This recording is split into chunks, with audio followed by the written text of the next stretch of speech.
10 questions to ask when considering a financial advisor. When people think of their money and how it is managed, they often zoom in on one metric: how well their investments perform compared to the broader market. But a new survey reveals that another big factor determines whether someone is satisfied with his or her investment firm: the financial advisor. The study finds that there are two elements beyond investment performance separating firms with high satisfaction from those with low satisfaction: the person that investors credit for their investment performance and the relationship investors have with their advisor. When it comes to our money, how well our investments do is out of our control, as they say. Past performance is not an indicator of future results. But who we choose to manage our money is. Number 1. Are you a fiduciary? A fiduciary works in the best interest of the client. Non-fiduciaries, such as broker-dealers, need only to recommend products that are suitable, even if they're not the lowest cost or most ideal for you. Number 2. How do you get paid? Advisors can use a variety of fee structures. To keep it simple and avoid conflicts of interest, focus on fee-only advisors.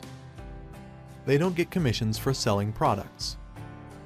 Make sure it's fee-only, those particular words, says Alice Finn, founder of Powerhouse Assets and author of Smart Women Love Money, A Guide to Investing.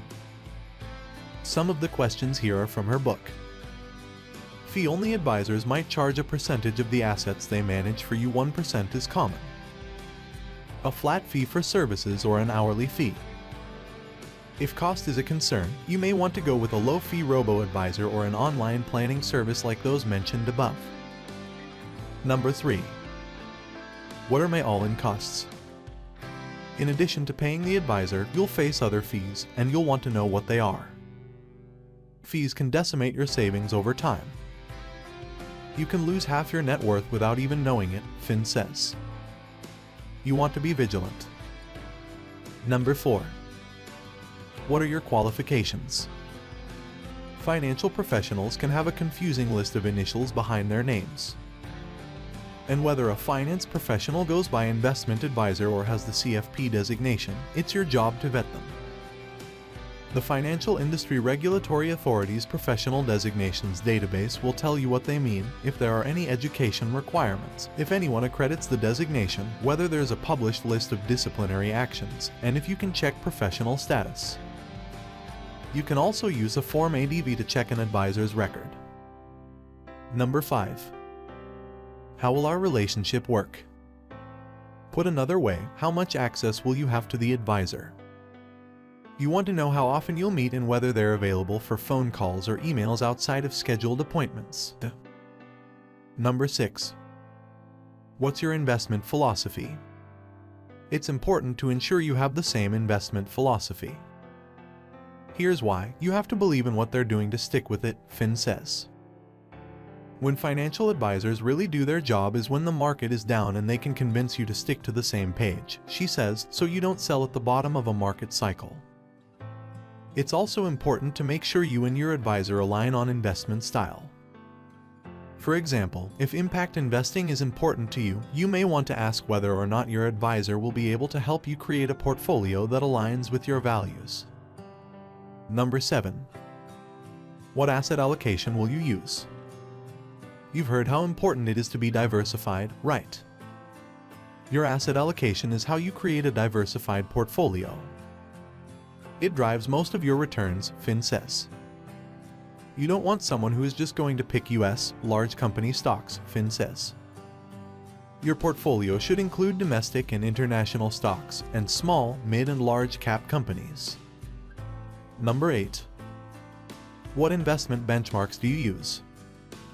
Advisors should use benchmarks that directly relate to what they're invested in, or be able to explain why they don't. Some managers will use a straw man benchmark, Finn says. For example, the advisor says, my goal is to beat the Standard & Poor's 500.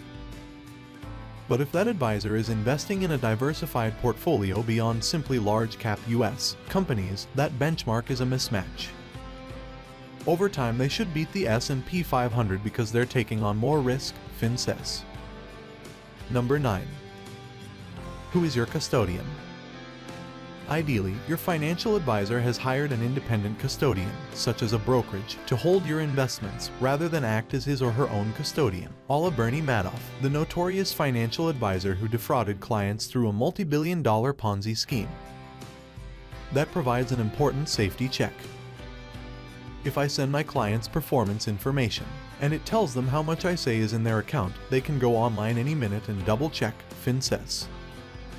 Number 10. What tax hit do I face if I invest with you? This helps ensure the advisor has your tax bill in mind when making financial decisions. And asking about taxes and fees is a way to explore what your estimated net return might be. What you want to know is, what do you get to keep after fees and after plus taxes? Fin says. Thanks for watching, and please click on the subscribe button if you like this video, and turn on the notifications so you don't miss out on our next video.